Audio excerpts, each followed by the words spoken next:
हज़रत उमर फ़ारूक को ज़ख़म लग गया। 27 ज़िलहज है या 26 ज़िलहज है। हज़रत उमर फ़ारूक ज़ख़म गहरा है। अपने शहज़ादे से कहने लगे, पुत्र सैयदा आयशा सिद्दीक़ा की बारगाह में जाओ, अम्मा जी से कहना मैंने ज़िंदगी सारी हुजूर के नाम के साथ गुजार दी है। हज़रत अब्दुल्लाह इब्न उमर गए, कहते हैं यही जगह भी कभी को किसी को देगा।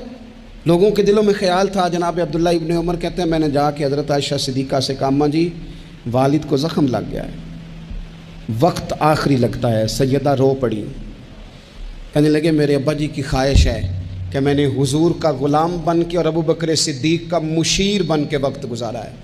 अगर मुझे वहीं जगह मिल जाए हुजूर के कदमों में तो ई सआदत बज़ोर बाजू नेस्त, इतनी बड़ी सआदत कैसे और मिलेगी। हज़रत आयशा रो पड़ी, कहने लगी ये बुखारी में मौजूद है। हज़रत आयशा कहने लगी उमर से जाके कहना मैंने जगह अपने लिए रखी हुई थी, पर जा मैंने